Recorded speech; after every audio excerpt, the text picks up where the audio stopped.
going to go ahead and I'm going to introduce Dr. Steinecker, who is part of our committee, who enlightens us all the time because of his depth of knowledge.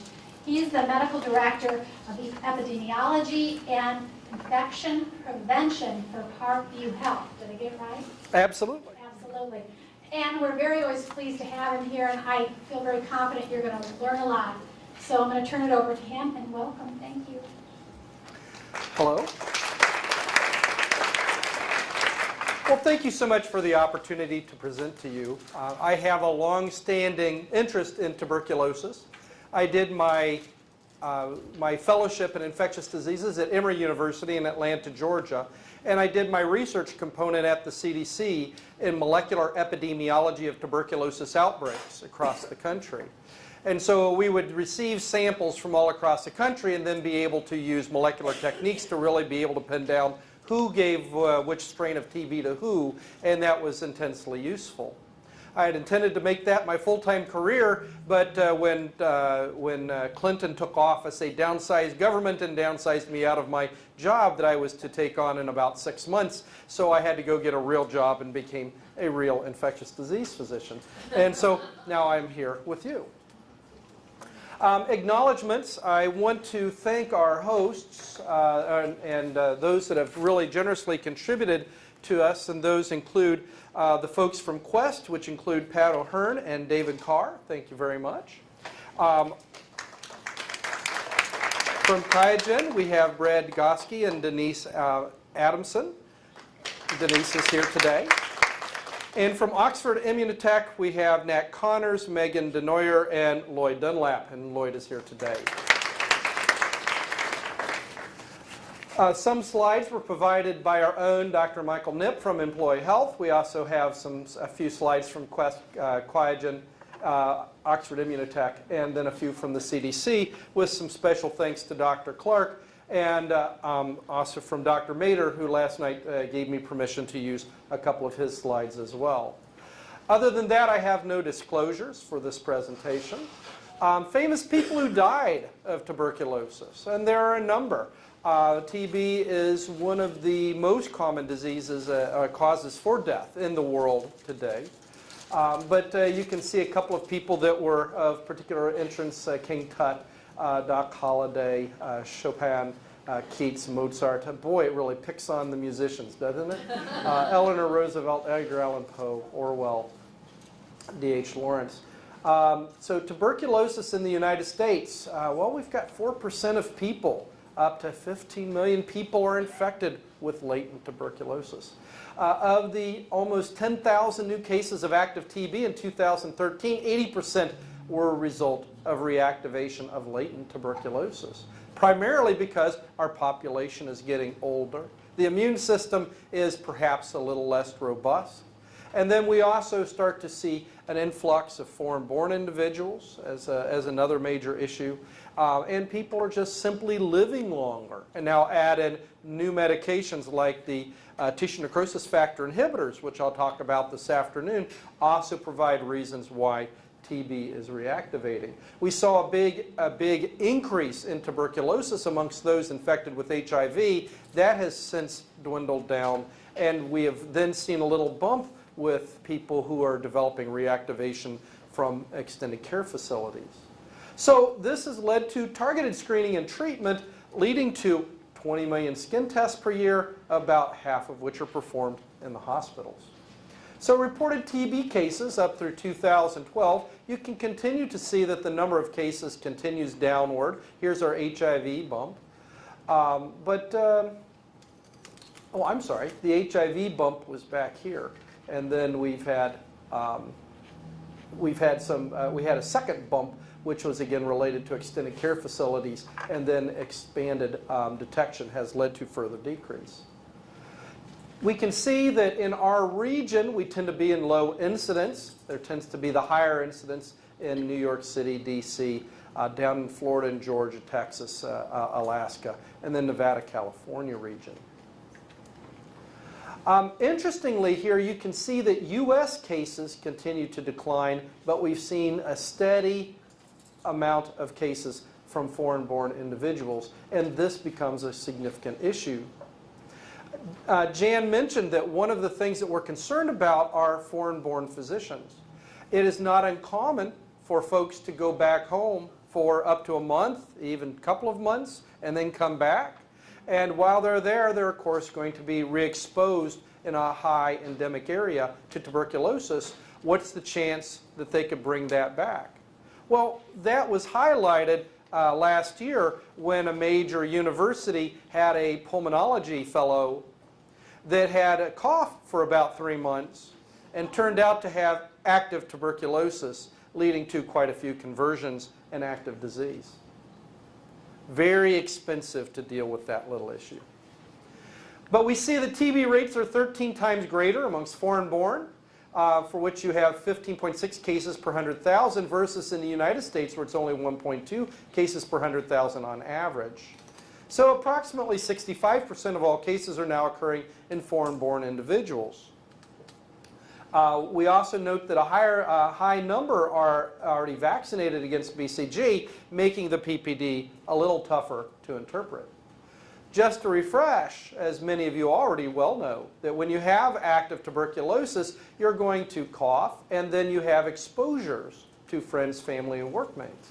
Most of them will not become infected. You really need some fairly prolonged contact in a closed space in order to be able to do that, because TB is relatively small.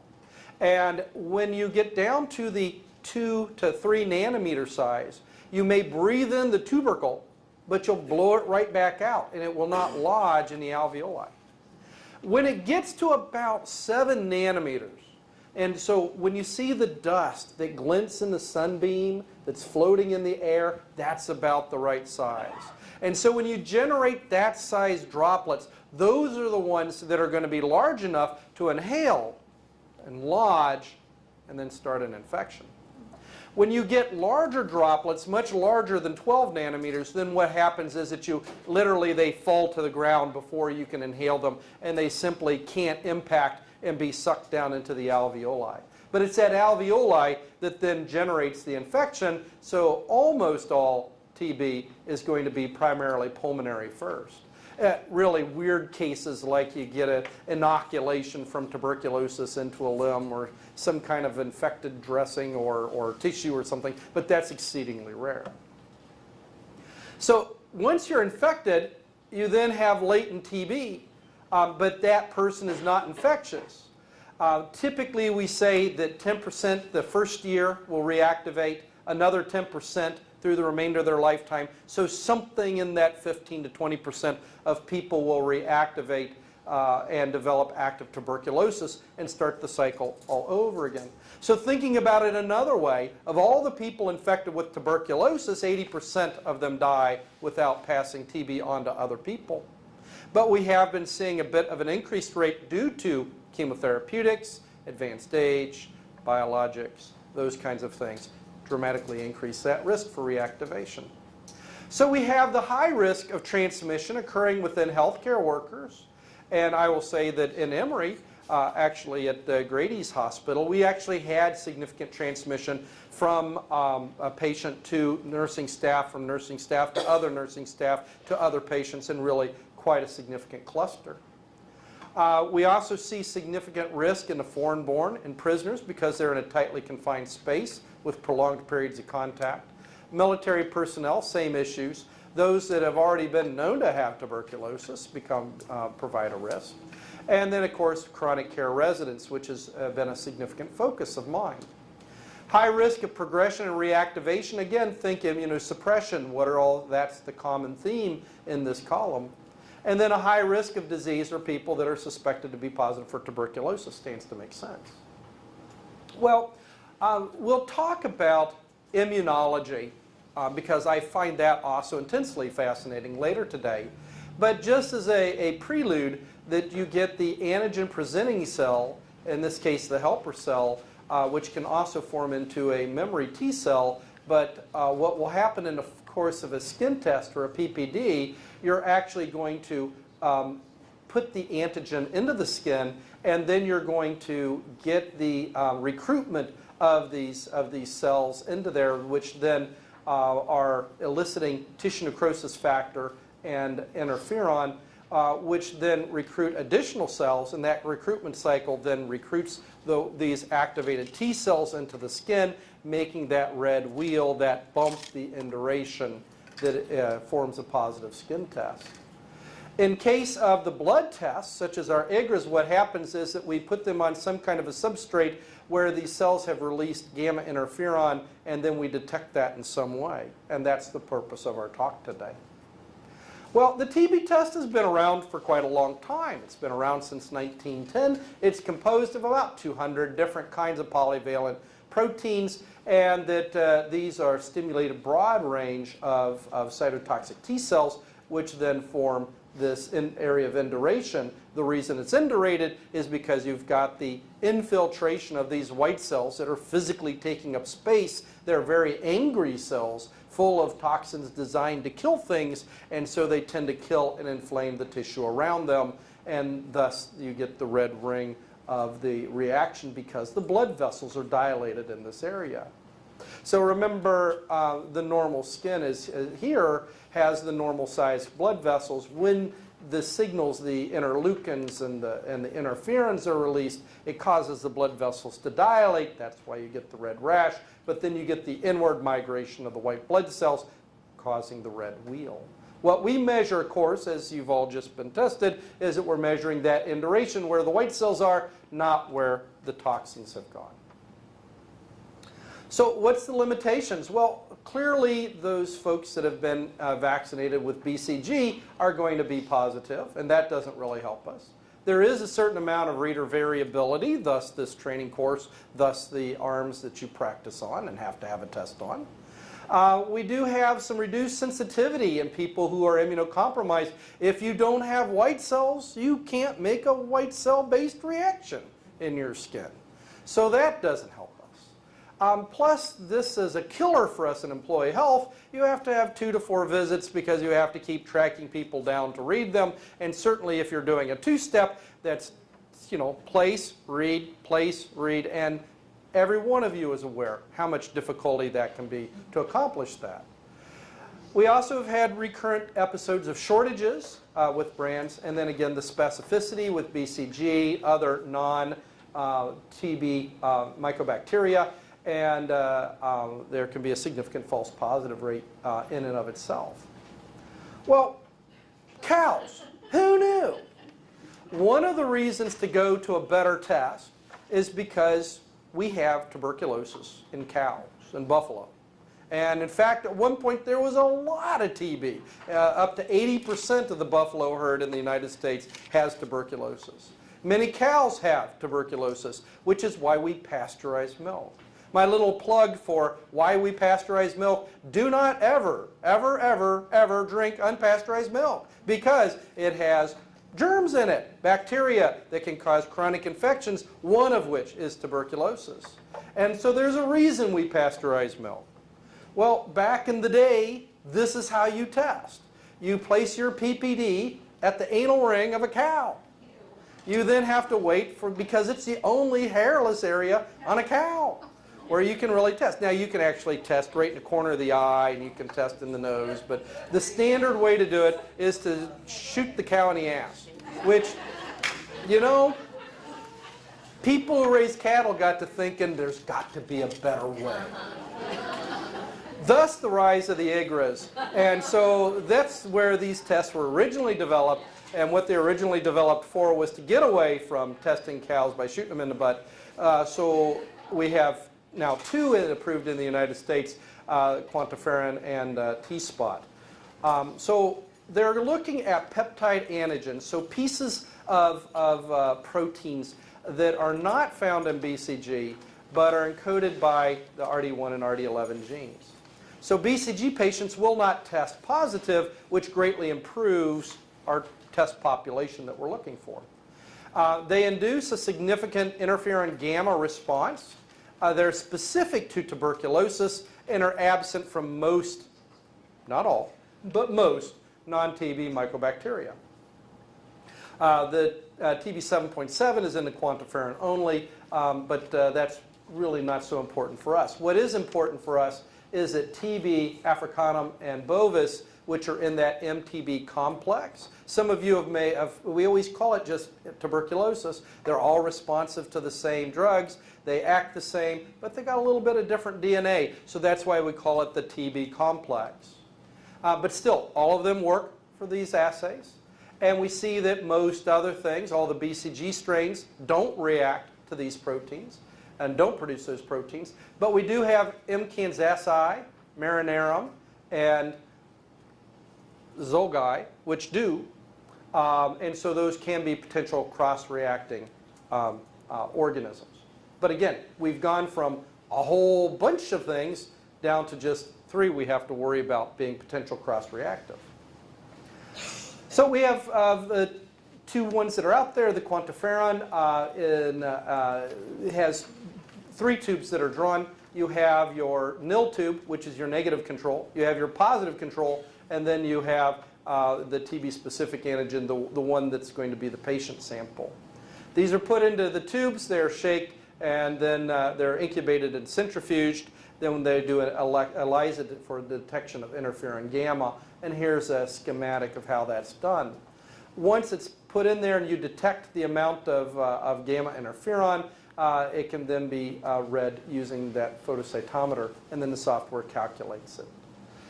Reports a qualitative result and a quantitative result. So the qualitative, it'll either say detected, not detected, or indeterminate. And then you have your 3 tube values. Your nil tube, your negative tube, should be undetectable, should be negative. If it's positive, there's a problem. Your mitogen tube, your positive control, needs to be positive, or there's a problem. And then your TB antigen, which is the patient sample, if it's greater than 0.35, it's considered positive. But as we'll talk about in a minute, not all positives are positive. The T-spot works a little bit different. You collect only 1 tube of blood. It can be either one of these green top tubes, but it only takes 1 tube. You then deposit the cells on a substrate. First of all, you spin it down and isolate those activated T cells. You put them on a substrate. You then release gamma interferon from the cells, and then you use a capture method so that it will create a spot, which gives the test its name. When you look here, you count the spots. So your negative control or nil control should be negative. Your positive control should be positive. And then you have your 2 tests. And if you count spots, then you have a positive. So you add those up. If you have, in Europe, more than 6 spots, you're considered positive. If you have 5 or fewer, you're considered negative. In the United States, we have a little bit more variation. Less than 4 is negative, 5 to 7 is equivocal, and greater than 8 is positive. And it's considered invalid if you have greater than 10 spots in the negative control or less than 20 spots in the positive control. Well, there are a number of things that will lead to an indeterminate result. And think of it philosophically. Your job has been, I know how to read PPDs, I know how to place PPDs. Down the road, your job is going to change to, I know how to interpret these tests. So this is, in effect, what your new job is going to be as a tuberculosis specialist in your areas to detect this disease. So we're introducing the topic about IGRAS, and as we have, next year, we'll talk a little bit more what to do about the Wobble zones and about our own experience here at Parkview, though we will go over 2012 and 2013's data with you today. But host factors clearly cause trouble. If you don't have white cells, then you're not going to have much of a reaction, or you're going to have a reduced reaction.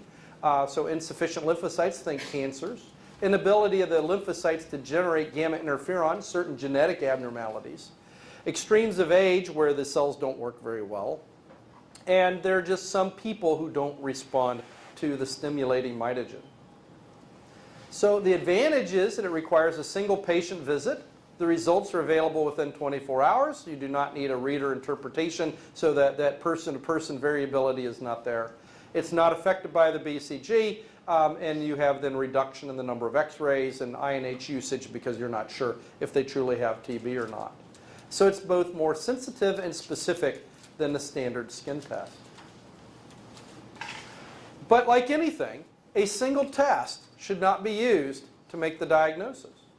In healthy persons with a low likelihood of TB and progression, a single positive test should not be taken as reliable evidence. You either need repeat testing or a different test, and then use that in conjunction with the history that you get to determine whether people truly need to be tested. So here's also a significant thing for you all to think about. We have been talking about what to do about the person that I think might have tuberculosis, and can I make that detection? But now we're going to switch and put on our epidemiology hats. Why do we test employees? We don't test employees for their well-being. We test employees to understand whether our environmental controls work. So when we wear masks, are we wearing masks appropriately? Are negative pressure rooms actually producing negative pressure? Are we getting exposure from people that we know have tuberculosis to people who aren't supposed to be getting tuberculosis? What we are trying to do is measure that protection that we think that we have. That's the purpose for doing PPDs on our employees. And so it's a different philosophical thought. And that's why, and we'll dig into that a little bit as we talk about our Parkview experience. Both of these tests have equivocal zones. For the T-spot, there's now a well-established, literature-validated Wobble zone. And what do you do about this gray zone between 5 and 7 spots? For the QuantiFERON, we don't have a actual published gray zone, but where a number of authors have suggested is that this area between 0.35 and 0.69 is a little bit more variable.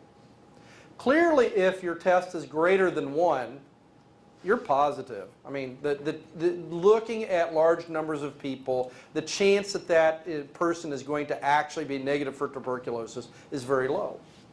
If they're between 0.35 and 0.69, almost 80% of those people on repeat testing will be negative. So they're in trying to reduce the number of people that are truly positive. That's why repeat testing with the same assay is useful. And that goes for the T-spot. If for some reason you feel compelled because of an indeterminate result, you should not move over to a different brand. You should use the same test that you used the first time so that you can compare those two results and look for the change. That's a key point. So grouping of TB, nil values. You can see that the nil value for the QuantiFERON Gold, less than 0.35, is negative. 0.35 to 0.7, again, 80% of those will revert back to negative. 0.7 to 1, well, now you're going the other direction. The majority of those are going to be actually truly positive. And then you have greater than 1 as your high positives. This schema was worked out by Dr. Martyr, the University of Illinois at Chicago, and has been validated at the Cleveland Clinic, which is why we used it at Parkview.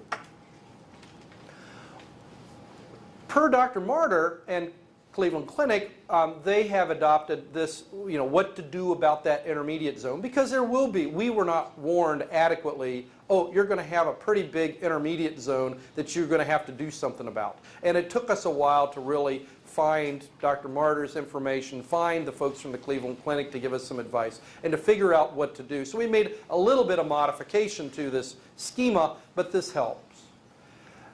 If it's greater than 0.35, and it's less than 0.7, then the test should be repeated within 1 to 3 months of the initial test, the same test. A third test is generally not necessary, but if it's done, it should be repeated within 3 months. Now remember, the purpose for this testing is to examine our environmental controls. Do we have evidence of transmission in our hospital? We're changing focus now. We're changing focus. We have a patient, an employee, a person who's positive. How do I determine if they have TB? Our focus has changed. So what we do with this is we take a look at whether or not it needs to be repeated in 3 months. If they don't have signs and symptoms of active tuberculosis, then it may make sense to just wait and recheck them again in a year if we've got 2 indeterminates, for instance. So clinical treatment decision should be made within 3 months, but that decision may be we're going to simply wait a year and retest and see what happens. All of those values that remain greater than 1 for 2 tests should be considered permanently infected and treated for LBTI. Those that remain between 0.7 and 1 for 2 tests should be monitored at 3 to 6 months intervals. And those that remain between 0.35 and 0.7 for 2 tests should be considered low infected and monitored annually, and more often if clinically indicated. For the T-spot, consider it less than 4, and those that are greater than 8, and those that are 5 to 7 fall into the same category, same schema. So again, we're testing for our environmental controls in our hospital. We have medium risk facilities at Randalia, LaGrange, and the Oaks. People come to us and say, I want my TB test checked. I want to know if I have a risk for tuberculosis. Our answer is, do you work in one of these facilities for more than 10 8-hour shifts a year? If you don't, we don't care. We're not going to pay for it because it's not going to help us evaluate our environmental controls. Go see your doctor. Because what we're trying to do is evaluate our environmental controls. And so we moved from the PPD to 2012, we changed to the QuantiFERON Gold. And why the QuantiFERON Gold? Primarily driven by laboratory based on testing, based on our costs for this large testing program more than anything else. So this test measures the immune memory to the TB-specific antigens and offers improved specificity. We only have to have 1 visit, which is huge for us and a reason why it tends to save us significant money. We don't have near as much reader-to-reader interpretation variations. We don't have the booster phenomenon problem to have to worry about. But it's the data tracking, chest x-rays, and the rest of it that really has given us the cost savings necessary to justify this program. This cost savings is approximately $10 per person being screened for tuberculosis, and again, largely justified on the basis of staff time. So in 2012, we did 4,395 patients. You'll see less patients the next year because we got smarter and we got to figuring out, well, we don't have to test everybody just because they might have 1 meeting at one of those medium risk facilities. We only need people who are truly going to be working there so that we can evaluate environmental controls.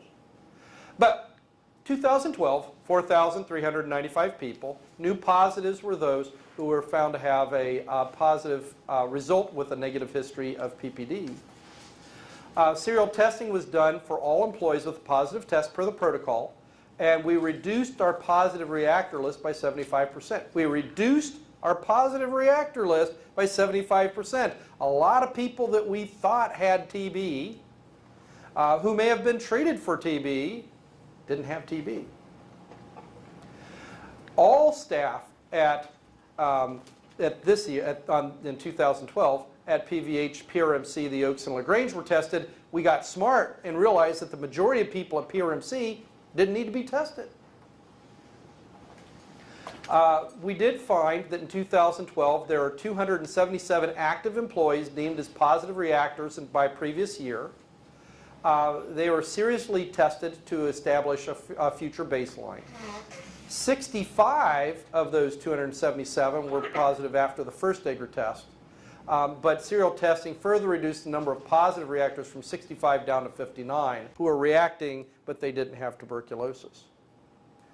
Of the new 2012 positives, 2 were treated for non-work-related latent tuberculosis, and then of the 66% of the new positive had negative 2011 TB tests.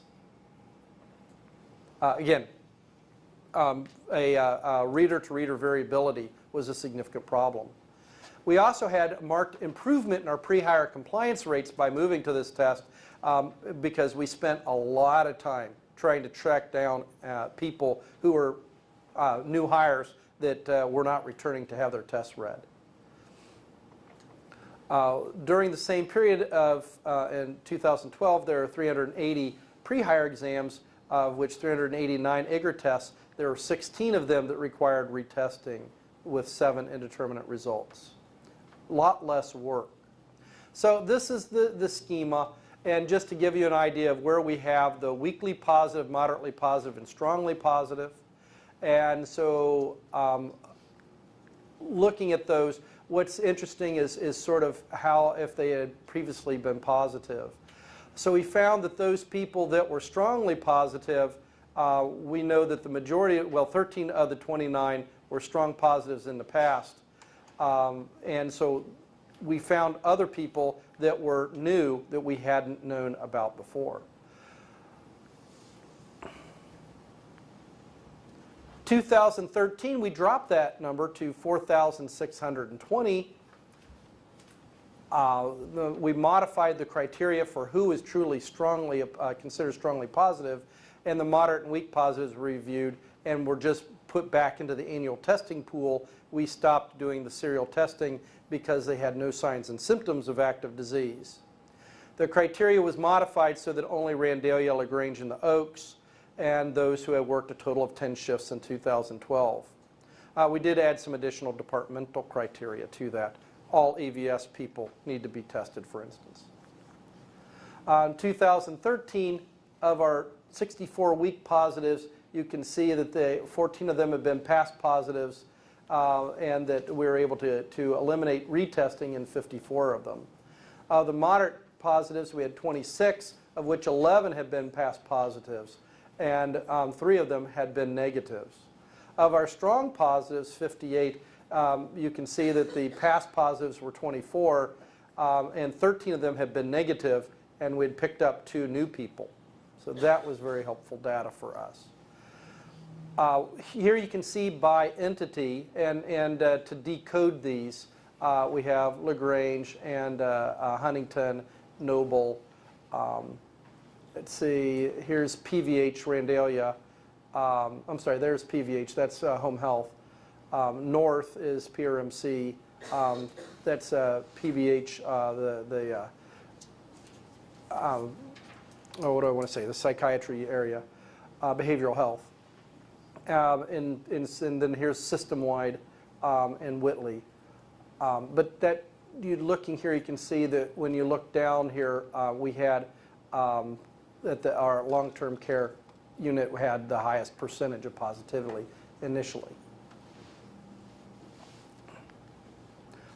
So that's our data from our experience at Parkview, and I'm happy to answer any questions that you may have about either our experience or about IGRAS in general. Yes?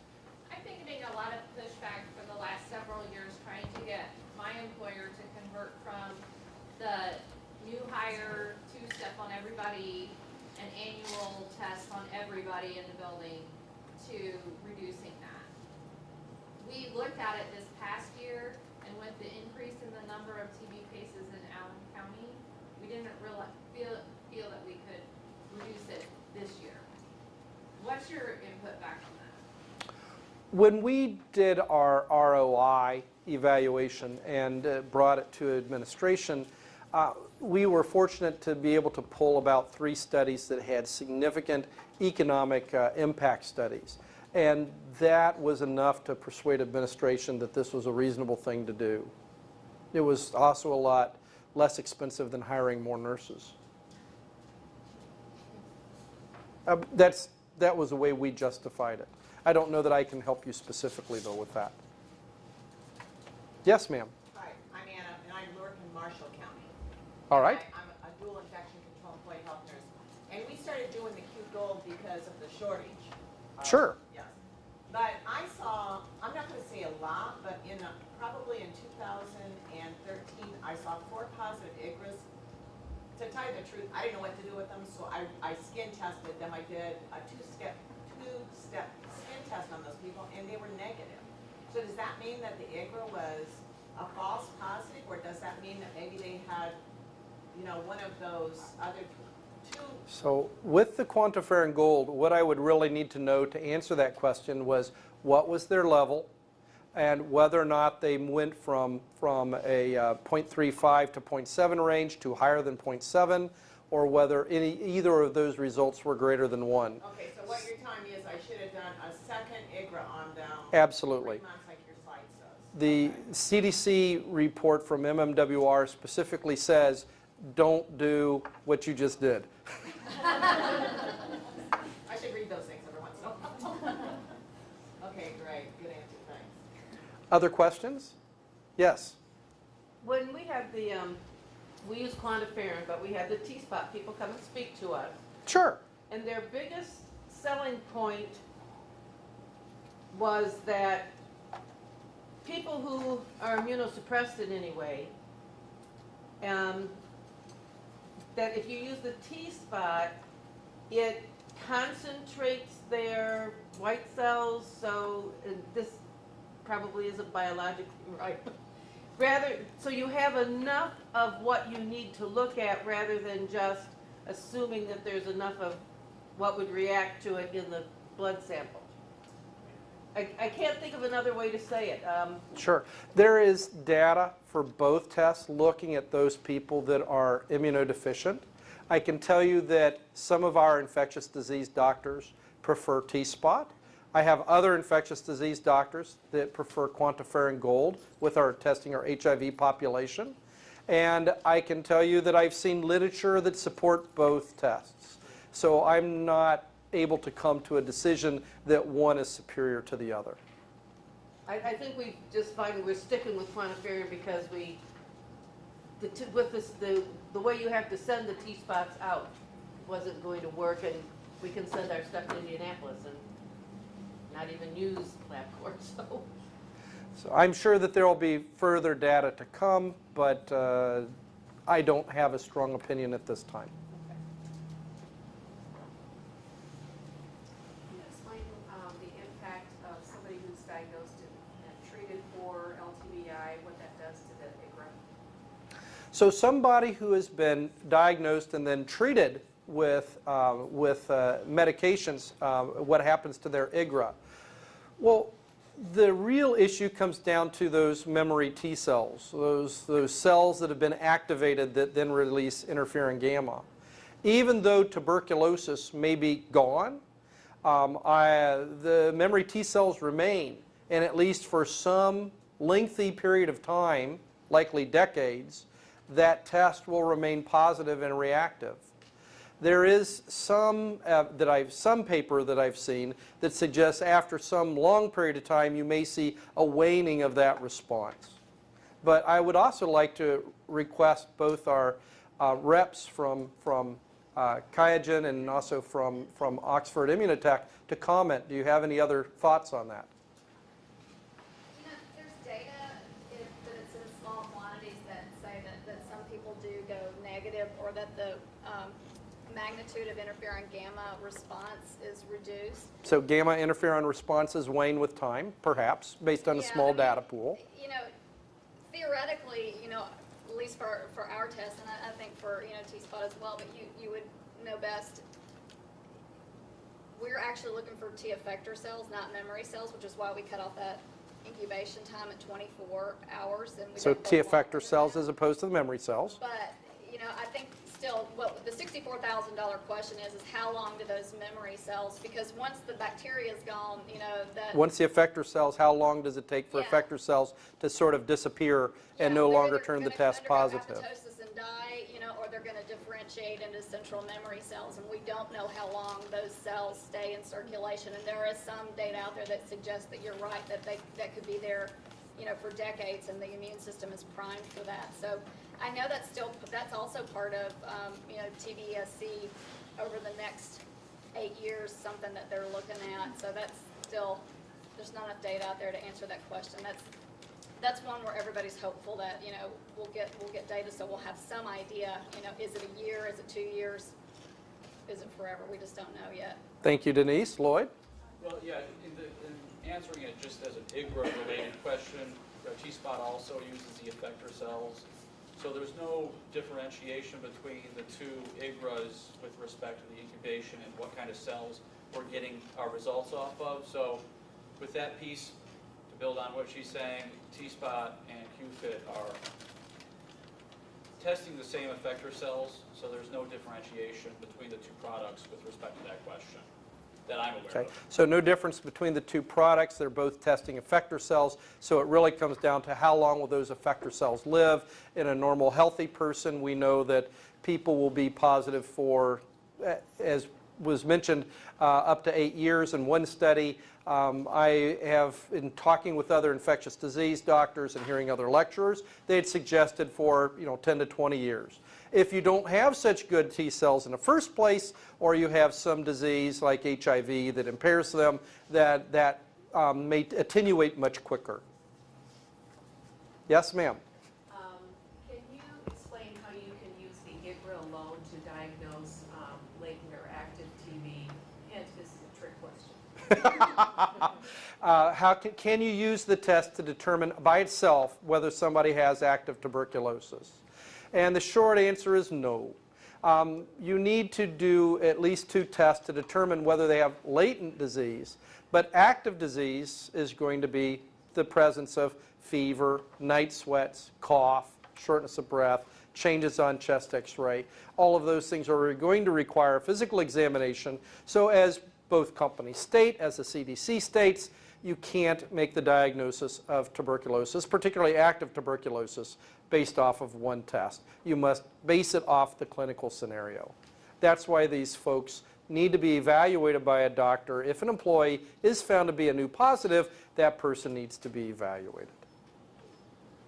But a good point. Yes, ma'am. What is the price comparison between the TSD and the other tests, and is this something that local health departments would be able to do in the future?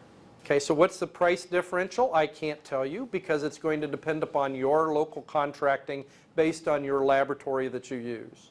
What about the health departments? Our local health department uses T-Spot, and they do it on a very regular, probably nearly daily basis. If they have Medicaid, you have to have a funding source. They need to have a funding source. What would you offer? Sorry for being washy on that one, but I have just seen, again, depending on your contracting network, it can be significantly different. In fact, the price that you have from one company can be significantly different depending on your purchasing group and your volume and a number of other factors. Other questions? Yes, ma'am. Okay, I'm sorry. I'm just trying to wrap my head around this. Okay, so we had a patient from behavioral health. Patient from behavioral health. Okay, this guy had cancer of the bladder, and so they were instilling BCG. I guess it's a Okay. treatment for He was cancer. receiving BCG in the bladder, all right? Okay, so somehow, I don't know what happened, but he got put into isolation for TB, and the doctor said he couldn't do a skin test because of the BCG. Correct. The skin test, the PPD, will be positive for BCG, in the presence of BCG. So he did a Q gold. So he did the test that QuantiFERON was gold. negative. All right. He had no clinical symptoms of TB. Sure. He came back, I think it was like 4 to 6 weeks later, and had a second Q gold, and was still positive. I don't know the levels. Well, see, that's really going to be the critical issue, is what are those levels? Because it's a huge difference if it's 0.36 and it remains right around 0.36, If it's greater than 0.7 or if it's greater than 1, well, we got something else going on. That's what I need to be paying attention to is the levels, Absolutely. and reading this article by the MMWR. Okay, thank you. So when you do the test, that she was just talking about that test, when we get the results back, are the ranges, the key, The key is in- going to be there so we can interpret? The first is going to be the qualitative. It's either positive, negative, or indeterminate. Okay. Underneath that will be the levels. So even though it says positive along the top, So we can that's look not at good the enough. difference. You then have to look at each of the 3 tubes and look at the ranges that are on there.